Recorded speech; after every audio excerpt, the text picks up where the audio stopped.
નમસ્કાર દર્શક મિત્રો, આઈઆરજેપીસી ન્યૂઝ આપનું હાર્દિક સ્વાગત છે। હું છું પ્રતિનિધિ જહાની મકવાણા। સાત સકતા પહેલા નજર કરી સાતના મુખ્ય સમાચાર પર। ભરૂચ તાલુકાના નિકોરા ગામે ઘરે ધાર્મિક વિધિ મુદ્દે મારામારીમાં એકની હત્યા થઈ હોવાના આક્ષેપ। મૃતદેહને પોલીસે પોસ્ટમોર્ટમ અર્થે ખસેડી તપાસનો ધમધમાટ કર્યો શરૂ। જાડેશ્વર નર્મદા કોલેજ રોડ પાસે આવેલ ભૂત મામાની ડેરી મંદિરને તોડી પાડતા વિવાદ, ગ્રામજનો ઉતર્યા મેદાનમાં।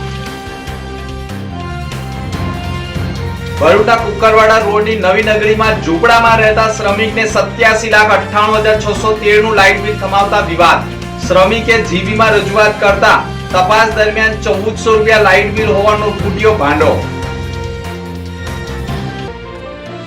ડેડિયાપાડાથી માલ સામોટને જોડતો માર્ગ 1 મહિનામાં જ બિસ્માર બનતા વિવાદ, 15 કરોડ રૂપિયાનો ભ્રષ્ટાચાર થયો હોવાનો આક્ષેપ।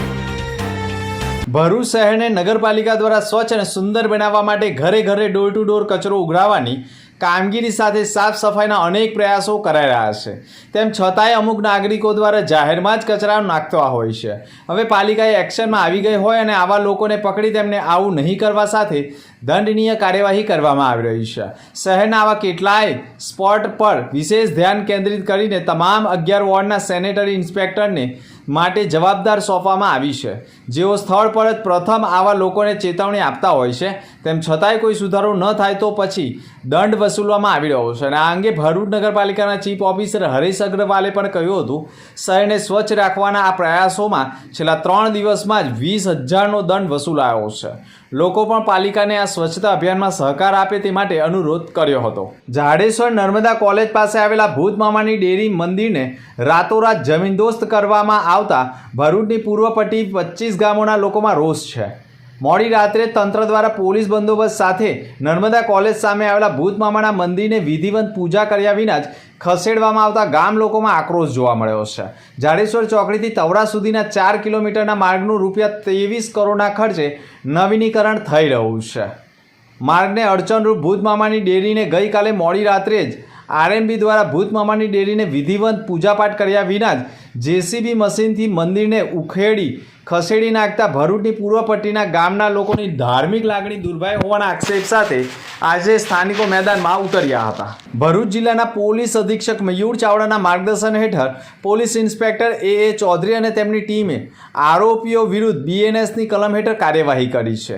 એસઆઈ ગજેન્દ્રસિંહને મળેલી બાતમીના આધારે કરમાળ ગામ પાસેથી શંકાસ્પદ રીતે જતા એક ડાર્ક ગ્રીન કલરની જુપિટર પર 2 ઈસમોને રોકી તપાસ કરતા તેમની પાસેથી ચોરીમાં થયેલા 40,35,000ની રકમ મળી આવી હતી, જે બાબતે સંતોષકારક જવાબ નહીં આપતા પોલીસે કાર્યવાહી કરી હતી। પ્રાથમિક પૂછપરછમાં ખુલાસો થયો કે આ નાણાં જાંબિયાથી મોકલતા હવાલાના ભાગરૂપે હતા, જેને મૌલવી મુસા આદમ રંદેરાના નામના ઈસમે ચૂકવવામાં આવ્યા હતા, પરંતુ આરોપી હુજેફા પટેલે તેના મિત્ર સાકિર હુસેન પટેલના મોબાઈલમાં વોટ્સએપ હેક કરીને માહિતી મેળવી પોતાના 2 સાથીદાર જકરિયા અને મોહમ્મદ જાવેદ સાથે મળીને 48 લાખની રકમની ચોરીનું કાવતરું ઘડ્યું હતું।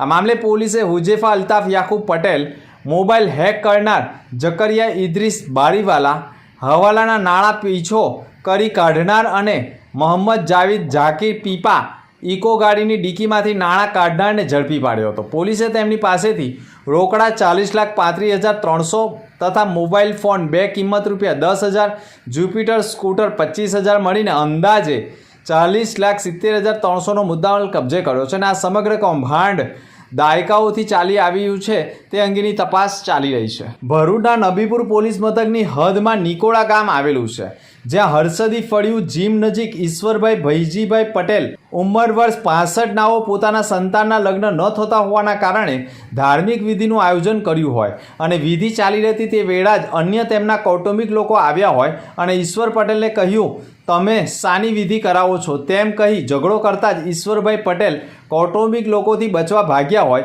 અને તેમને માર્યા પણ હોય અને ખુલ્લી જગ્યામાં જ તેઓ મૃતક અવસ્થામાં પડ્યા હોય, જેથી મૃતકની પત્નીએ પણ બૂમો પાડતા અન્ય લોકો દોડી આવ્યા હતા. ઈશ્વરભાઈ ભૈજીભાઈ પટેલનું ઘટના સ્થળે મોત થયું હોય, મોઢા અને માથાના ભાગે લોહી વહેતું હોય તેમજ મોતને ભેટ્યા હોવાનું પ્રાથમિક તારણના પગલે સ્થાનિક નબીપુર પોલીસને જાણ કરવામાં આવતા પોલીસ કાફલો ઘટના સ્થળે દોડી આવ્યો હતો અને મૃતદેહનો કબજો મેળવી મૃતકનું મોત કયા કારણસર થયું છે અને લોકોના મારથી મોત થયું છે કે કેમ તે અંગે પોસ્ટમોર્ટમ રિપોર્ટ આવ્યા બાદ હત્યાનો ગુનો દાખલ કરી હત્યારાઓ સામે કાર્યવાહી કરવામાં આવનાર હોવાની માહિતી પોલીસે પણ આપી હતી. દહેજથી હજીરા તરફ જઈ રહેલું GCPTCLનું લિક્વિડ ઓક્સિજન ભરેલું ટેન્કર ભેંસલી ગામ નજીક અનિયંત્રિત બની પલટી મારી ગયું હતું. અકસ્માતના પગલે આસપાસના વિસ્તારમાં દોડધામ મચી ગઈ હતી અને લોકો ભયભીત થઈ જતા સ્થાનિક તંત્રને જાણ કરી હતી. હાદસાની જાણ ફાયર બ્રિગેડને અને પોલીસનો કરવામાં આવતા પોલીસ કાફલો દોડી આવ્યો હતો. તકેદારીના ભાગરૂપે આસપાસનો વિસ્તાર ખાલી કરાવવામાં આવ્યો હતો અને લીકેજને રોકવા માટેની કામગીરી હાથ ધરવામાં આવી હતી. હાલમાં કોઈ જાનહાનિ થઈ નથી, પરંતુ ભારે વાહનોને પલટી મારી જવાની ઘટનાથી ભયનો માહોલ ઊભો થયો હતો. તમે आता चलाता था? नहीं, वो तो ड्राइवर चला गया। अब इसको उठवाने के लिए सब मैं यहाँ पे रुका। तो किस कंपनी का है? ट्रांसपोर्ट, ये ट्रांसपोर्ट है श्रीजी ट्रांसपोर्ट भावनगर, ये कहाँ से भरा था? GTPC दहेज दहेज से। और जा रहा था भावनगर? हजीरा। हजीरा जा रहा था।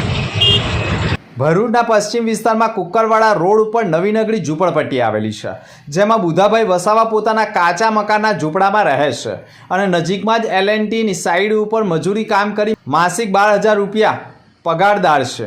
ઝૂંપડાનું લાઇટ બિલ 87,98,613 રૂપિયા આપવામાં આવ્યું હોય, જેથી બુધાભાઈ વસાવે આજુબાજુના લોકોનું બિલ કેટલું આવ્યું છે તેમ કહેતા જ બુધાભાઈ વસાવે પોતાનું લાઇટ બિલ આજુબાજુવાળાને બતાવતા તેમનું લાઇટ બિલ લાખો રૂપિયામાં આવ્યું હોય તેવું કહેતા પ્રથમ દ્રષ્ટિએ બુધાભાઈ વસાવાના હોશ ઉડી ગયા હતા અને તેઓ બોલ્યા, મારું ઝૂંપડું તો ઠીક, આખી નવી નગરી વેચાય તો પણ મારાથી બિલની ભરપાઈ ન કરી શકાય તેમ કહી તેમના આદિવાસી અગ્રણી હેમેન્દ્ર કોઠીવાળાનો સંપર્ક કર્યો હતો. ઝૂંપડામાં રહેતા બુધાભાઈ વસાવાના લાઇટ બિલમાં 87,98,613 બિલ હોય, જેથી તેઓએ સ્થાનિક આદિવાસી અગ્રણી હેમેન્દ્ર કોઠીવાલાને બોલાવી આ બાબતે વાત કરતા તેઓએ તાત્કાલિક જીબીમાં પહોંચતા જ તેમજ બિલની નકલ સોશિયલ મીડિયા ઉપર વાયરલ કરી જીબીના અધિકારીઓને આ બાબતે ઉગ્ર રજૂઆત કરતા જીબીમાંથી અધિકારીઓએ બુધાભાઈ વસાવાના ઘરે આવી રીડિંગ ચકાસવામાં આવતા રીડિંગ ઓછું હોય, જેથી પ્રથમ આપેલા 87,98,613ના બદલે કાચું બિલ 1,400 રૂપિયાનું આપી જીબીની ભૂલ હોવાનું સ્વીકારતા આખરે 12,000ના પગારદાર બુધાભાઈ વસાવાએ રાહત અનુભવ્યો હતો. મારું નામ બુધાભાઈ મંગુભાઈ વસાવા છે. હું નવી નગરી ઝુંપડપટ્ટીમાં રહું છું. મારું 5મા મહિનામાં જે બિલ આવેલું છે 1,320 રૂપિયા આવેલું છે. આ ફેર 7મા મહિનાની અંદર જે બિલ આવ્યા પણ એના આંકડા વધારે લખાયેલા હતા, એટલે હું બાજુમાં પૂછવા ગયો કે ભાઈ તારું બિલ કેટલું છે. એ ભાઈએ જોયું કે તારું 80 લાખ રૂપિયા જેવું લાઇટ બિલ આવેલું છે. આ 80 લાખ સાંભળીને જાણે મને ચક્કર જેવું ચડી ગયેલું. હવે આટલું બધું બિલ 2 મહિનામાં કેવી રીતે આવે મારું? આગળ અમે કોઈને જાહેર નહીં કરી, પણ આ જે ભાઈબંધ બરાબર મારા છોકરાના ભાઈબંધ ગ્રુપના માણસ હતા, ગ્રુપની અંદર આ બિલ લખવામાં આવેલું. સંસ્કાર ભારતી ટ્રસ્ટ દ્વારા સંચાલિત SMCP સંસ્કાર વિદ્યાભવન દ્વારા તૈયાર કરાયેલા AI આધારિત પ્રોજેક્ટ હસ્તવાણીને CBSE સ્કિલ એક્સપોમાં મૂકવામાં આવ્યું હતું અને પસંદ કરવામાં આવ્યું હતું. મહારાષ્ટ્ર, રાજસ્થાન, ગુજરાત અને દાદરા નગર હવેલી જેવા વિસ્તારો અનેક CBSE શાળાઓમાંથી ફક્ત 30 પ્રોજેક્ટની પસંદગી કરવામાં આવી છે અને તેમાં હસ્તવાણી પણ સામેલ છે. ચોમાસાની સિઝનમાં ગુજરાતના મોટા ભાગના તમામ માર્ગો બિસ્માર બન્યા છે. નર્મદા જિલ્લાના ડેડિયાપાડાથી માલ સામોટને જોડતો માર્ગ પણ બિસ્માર બન્યો છે. આ માર્ગનું 1 મહિના પૂર્વે જ નવીનીકરણ કરવામાં આવ્યું હતું, જોકે વરસાદ વરસતા આ માર્ગ પર ખાડા પડી ગયા હતા, જેના પગલે તંત્ર દ્વારા ફરી સમારકામ કરવાની ફરજ પડી રહી છે. આ માર્ગનું કોંગ્રેસના શેરખાન પઠાણે પણ નિરીક્ષણ કર્યું હતું. કોંગ્રેસ દ્વારા આક્ષેપ કરવામાં આવ્યો છે કે ₹15 કરોડના ખર્ચે બનેલા માર્ગમાં મોટા પાયે ભ્રષ્ટાચાર આચરવામાં આવ્યો છે. નર્મદા જિલ્લા માર્ગ અને મકાન વિભાગ કોન્ટ્રાક્ટરો સામે કડક પગલાં ભરી તેમનું પેમેન્ટ અટકાવવામાં આવે તેવી માંગ ઉઠાવી છે. રાજ્ય સરકાર દ્વારા ST વિભાગના 2,320 નવા કંડક્ટરોની નિમણૂકની જાહેરાત બાદ ભરૂચ જિલ્લા માટે 358 કંડક્ટરોને નિમણૂક પત્રો આપવામાં આવ્યા છે. આ પૈકી 200 કંડક્ટરો હાજર રહી પોતાની જવાબદારીઓ સંભાળવા તૈયાર થયા છે. તેમને એસટીના ઉચ્ચ અધિકારીઓ દ્વારા કંડક્ટરની કામગીરી અંગે વિશેષ ટ્રેનિંગ આપવામાં આવી રહી છે. ખાસ વાત એ છે કે ભરૂચ જિલ્લાના અલગ અલગ ડેપોમાં 125 જેટલી મહિલા કંડક્ટરોની નિમણૂક કરવામાં આવી છે. આ નિમણૂક પત્ર વિતરણ કાર્યક્રમમાં ડિવિઝનલ કંટ્રોલ હેડ આરપી સિરમલિયાના હસ્તે યોજાયો હતો. અધિકારીઓએ કહ્યું હતું કે નવા કંડક્ટરોની નિમણૂકીથી એસટી સેવામાં વધુ ગતિ આવશે અને મુસાફરોને પણ સારો અનુભવ મળશે.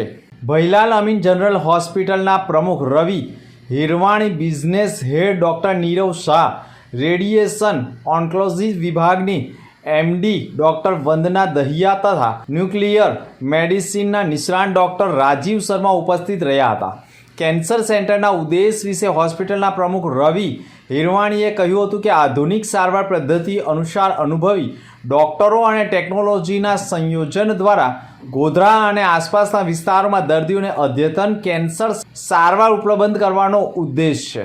કેન્સર સેન્ટરના તાજેતરની રેડિયેશન થેરાપી, કેમોથેરાપી અને ડાયગ્નોસ્ટિક સુવિધાઓ ઉપલબ્ધ હશે, જે દર્દીઓ માટે વિશ્વ સ્તરીય આરોગ્ય સેવા અનુભવ કરાવશે. આ અવસરે આઈએમએ ભરૂચ વરિષ્ઠ ડાયરેક્ટરોએ ભૈલાલ અમીન જનરલ હોસ્પિટલના આ ઉદ્યોગની પ્રશંસા કરી હતી અને સ્થાનિક લોકોને હવે ઉત્તમ કેન્સર સારવાર માટે અન્ય શહેરોમાં જવાની જરૂર નહીં પડે તેમ કહ્યું હતું. મુખ્ય સમાચાર પર ફરી એક નજર. ભરૂચ તાલુકાના નિકોરા ગામે ઘરે ધાર્મિક વિધિ મુદ્દે મારામારીમાં એકની હત્યા થઈ હોવાના આક્ષેપ. મૃતદેહને પોલીસે પોસ્ટમોર્ટમ અર્થે ખસેડી તપાસનો ધમધમાટ કર્યો શરૂ. જાડેશ્વર નર્મદા કોલેજ રોડ પાસે આવેલ ભૂત મામાની ડેરી મંદિરને તોડી પાડતા વિવાદ, ગ્રામજનો ઉતર્યા મેદાનમાં. ભરૂચના કુકરવાડા રોડની નવી નગરીમાં ઝૂંપડામાં રહેતા શ્રમિકને 87,98,613 નું લાઇટ બિલ થમાવતા વિવાદ. શ્રમિકે જીબીમાં રજૂઆત કરતા તપાસ દરમિયાન 1400 રૂપિયા લાઇટ બિલ હોવાનો ફૂટ્યો ભાંડો. ડેડિયાપાડાથી માલ સામોટને જોડતો માર્ગ 1 મહિનામાં જ બિસ્માર બનતા વિવાદ. 15 કરોડ રૂપિયાનો ભ્રષ્ટાચાર થયો હોવાનો આક્ષેપ. તો હતો અત્યાર સુધીના સમાચાર. આવતીકાલે ફરી મળીશું નવા સમાચાર સાથે. નમસ્કાર.